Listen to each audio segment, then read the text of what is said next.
In the last lecture, I said we'd make a routine that handles errors. So let's do that.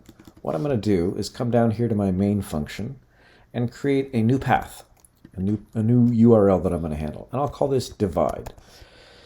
And up here, of course, we need to point that to the correct function, divide, which doesn't exist yet, but that's no problem. We can create one, func divide.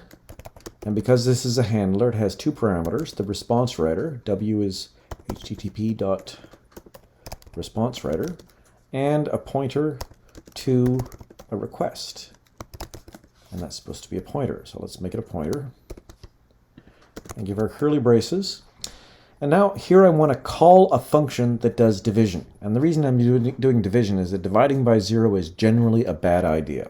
So let's create another function, func divide values, that takes two parameters, x and y, but this time I'm going to make them floats. I'll make it a float 32, which is another of the basic data types. So far we have seen strings, we have seen ints, and float 32 is just a floating point number. I could have used float 64 if I wanted, but it doesn't matter because I'm going to just use this for a quick test.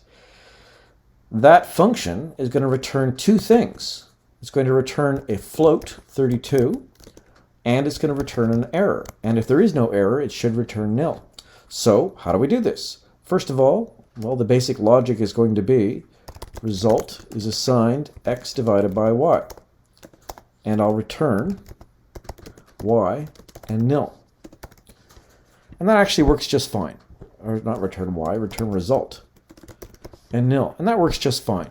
But there's no actual error generated here. So what I need to check is to make sure that y is greater than or equal to 0. So all I have to do is say if y is less than or equal to 0, then I want to stop. I want to generate an error. And I can do that by saying error, which is a new variable, is assigned the value of, and this is a built-in function, errors.new, and some string. Cannot divide by 0. And at that point, I want to return, and I'll just say float 32, I can put 0, and error. So that's that. If this function gets the wrong thing here, errors.new, let's try that again, errors.new, there we are. It just had to import it up here, errors.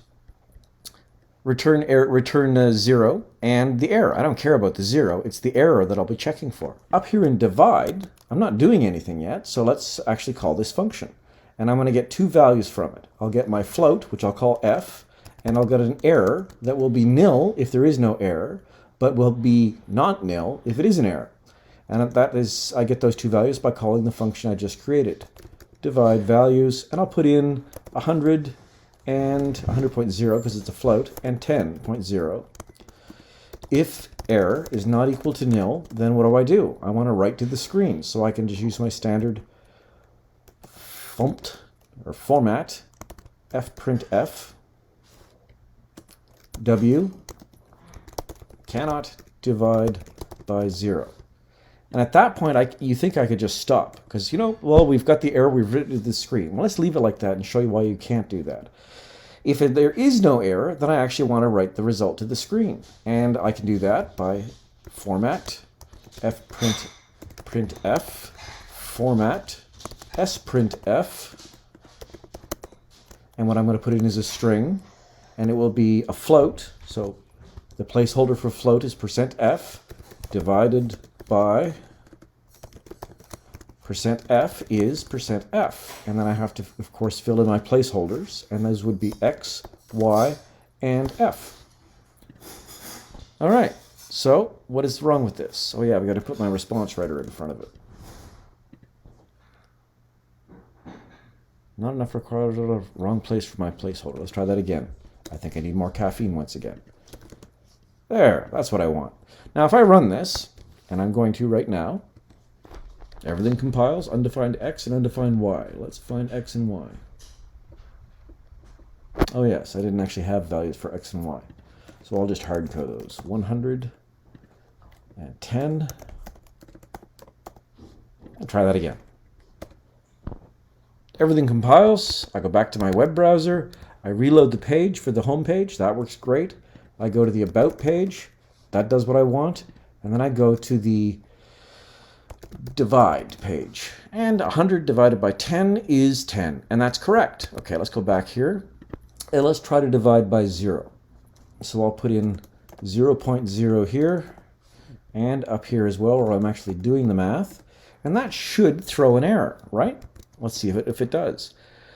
Restart the application, go back here and reload the page. And here's why we can't do what I did just a minute ago. Cannot divide by 0 immediately followed by 100 divided by 0 is 0. Well, that's not a true answer. Let's find out why it did that. Here I have on line 30 in my application, format fprintf, then the response writer, then cannot divide by 0. At that point, I want to return. I want to stop executing this function. So let's try it again.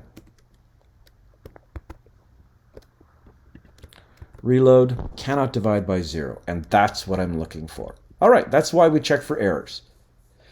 All right, in the next lecture, we'll pick up with something a little more sophisticated.